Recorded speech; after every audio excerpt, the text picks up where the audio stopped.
Hello everybody, my name is Super Collide. This is my first ever Minecraft video, so apologies for the quality. It's a learning experience as I go, but I really needed to show you people this absolutely crazy build that I've just managed to complete on two different Realm servers now, and it's refined to a point where I can let it out to yourselves and just let you so you can refine it further.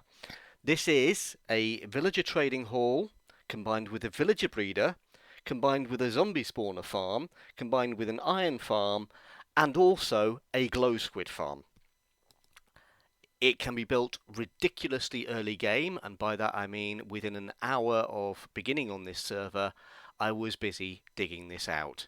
That deep slate you see that's been cut there, most of that's been done with a stone pickaxe. It owes a debt of thanks to the work of Prowl8413 and also It's Me James. Prowl for his unbreakable iron farm, and you'll see that the design site of this owes a massive debt to that. But It's Me James as well for the whole villager trading hall with a zombie spawner mechanic to get the discounted villagers without having to rely on anything like golden apples and weakness potions. So, like I say, this can be built ridiculously early game. I'm going to flip now to a different perspective just to start showing you around, and I hope you enjoy it all. So, as you can see, what we've got here is a row of villagers filling in all the sides. We've got an entrance and exit there. At the back here, we have one of the basically, this is a villager breeder mechanic there. We've got four. Let's just open that so you can see. We've got four farmers in there with their composters. Two of those composters actually have water sources underneath there, so to get that going. And you can see that they're growing carrots. Carrots are really important to the build because actually the yield on carrots is ridiculously high. So in terms of actually getting the crops grown and fed up and shared around themselves, carrots just will do it the fastest. We have a central area in here where we keep the beds.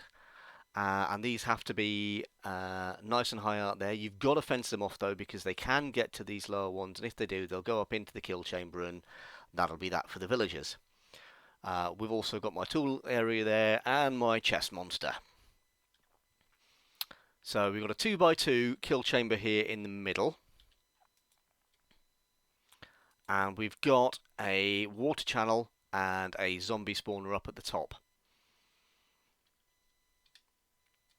So you can see it's busy killing him away there. That's magma blocks. And here's the output chest here. I've cleared it out recently. But as you can see, we're getting rotten flesh. We're getting a little bit of glowing sacks at the moment. Poppies and, of course, the iron. And this has been going a while. The iron's been spent. Now then, we've got a rail underneath there as well. So I'm just going to quickly show you that collection chamber.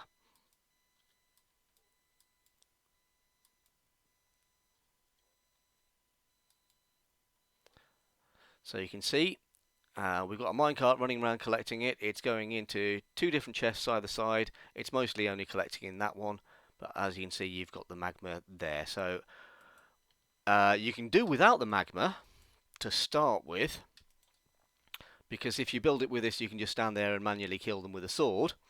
But since all you need to do to get the magma is go and raid a ruined portal, and you can find those so easily on Chunk Base, I'm not considering that a massive issue.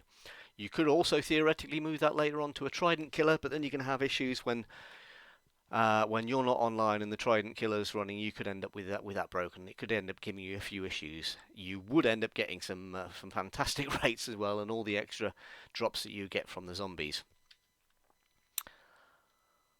So, in order of the mechanics, I'm going to start at the top with what you're going to want to do first and foremost. So, first and foremost, you need to find a zombie spawner.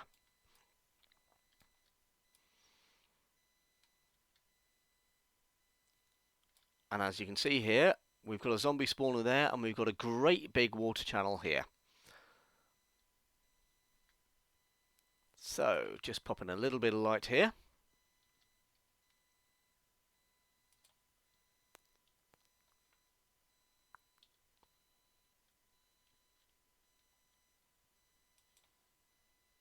So you can see our 4x4, 2x2, sorry, kill chamber down there.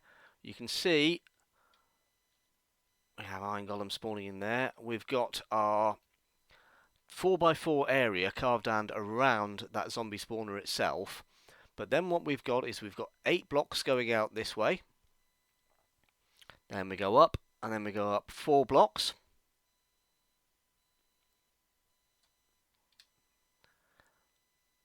In each corner we've got a square, and we've put a water source at the top there. We've also had to do water sources all around the sides. If you want to get an exact idea of what's happening here, then this is taken directly from Prowl's Unbreakable Iron Farm. So this is the whole sort of iron farm kill chamber bit here. Now then, I'm just going to go remove my torches and get out of here. Okay, coming back down after showing you the water collection chamber on there, you can see that that pattern is also replicated in the ceiling here. So we've got the 4, drop down 1, and then we've got the 8, and then that's leading to our 4 high kill chamber with the magma at the bottom on there. And what we're doing is we're collecting the beds in a pattern around that. This particular pattern of beds goes 3 out from each side of the kill chamber, and at that square pattern there you're going to get 44 beds on the top bit, and you will be able to extend that one to another 44 beds at the bottom.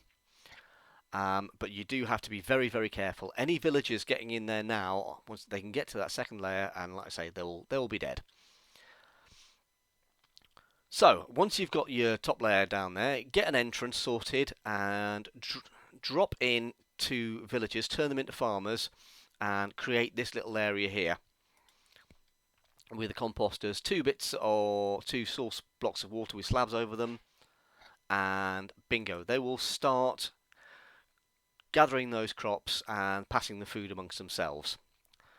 And you only need actually 1 bed and the 2 composters to get that going.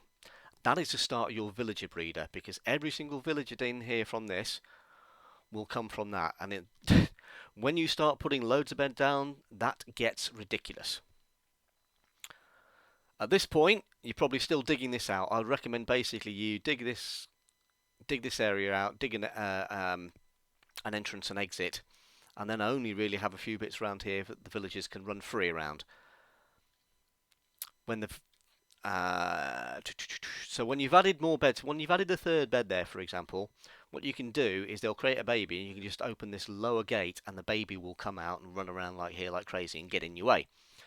That's fine until he grows up, because when he grows up, if you can stick a trade station down here, and you can see I'm dividing them up by trapdoors. They've got a trade station there, they've got a trap door on top of it, trapdoor above their head, and a slab. And this means that you can seal them off there should you need to. We've got a chest on top of there, so anything you trade with them can go straight up in there, which is enormously helpful with the librarians, because you're going to be wanting to trade a load of books, and you can just keep stock in there, which is fabulous. So the first trade you're going to want to try and get is, by this point you might have been able to actually wangle yourself a little bit of leather, or steal some anything from the village you got the 2 villages from, and make a bookcase villager. The moment you've got a bookcase librarian villager, you just need to get an emerald in order to buy the bookcase from them. You can break it down, and then you've got this lovely second trade coming up there for those. So you get yourself 12 to 16 emeralds, and you can basically buy a bookshelf that'll unlock this whole layer, and then you will have, any time that this trade refreshes, you'll be able to do that one. So I would make those one of the first villagers you get, as well as a Fletcher. So the first 2 I go for Fletcher and a bookcase librarian. The Fletcher because you can trade sticks to get emeralds in the first place, And if you've got enough wood going up above there, that you can actually just use that one to get your ammo to then fire off the librarian. Next up, I would recommend a shepherd, because ultimately when you get down to here, a shepherd could end up having a red dye trade, which is a fantastic use of those poppies you're going to get from there, but they will also sell you a bed. So when it comes to needing loads and loads of beds, then basically you can just buy them from your own villagers here. Once we've got those going, and we've got to around about 10 villagers, then these guys are the most important, because they will trade for iron, and they will trade 1 iron for an emerald. As soon as the iron farm part of this, which is working, which should happen around about the 10 villager mark, what you need is 10 villagers, them all working. You probably actually need to log off and log back again to kickstart it working. I actually found that this one really only started when I got 20 villagers, because and I'd taken an evening away from it all. Now then, you can spot from this is a lovely trick that Prowl spotted. A villager, when they've picked their trade station, they will actually go and stand on it or stand in front of it. So you can actually then just nudge them into the little chamber, stick the slab in front of them, drop a trapdoor down on there, and stick another one up there, and you're good to go. And you're ready to just start trading with them. The reason for the slab, the trapdoor here as well, is if any of your farmers gets out or anyone tries to give them food, with this in the way, all the food will actually just sit on the top. I have had a few instances where I've got a librarian who has actually picked up some food, so when it starts, he can actually start breeding the person next to him. I occasionally have to break his station there, let the baby out, trap him back in there again, and just sort that one out. Bit of a pain in the bum, but it's not the worst. Right, so you'll notice the final bit on here is a Glow Squid farm. Because we're actually at a good Y level for them to spawn, and we've got a closed roof over them and water channels, we will occasionally get glow squids in there. So obviously we'll be picking up the glow ink from that.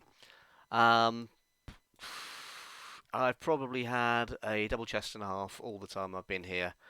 So while it's not going to compare to a full-on Glow Squid farm, it is plenty for my needs, and for me to go and actually use my lovely spruce signs up here so I can see exactly what I'm trading for with these guys. And I'm going to replicate that all around there basically, so I can see, for example, with the stonemasons, you can see that this one will give me polished andesite, light blue terracotta, and a block of quartz. And again, I've used that up there. You'll see a lot of clocks around here. The main reason for that one is it's really handy to know when it's time for them to work. So you get used to those particular patterns there.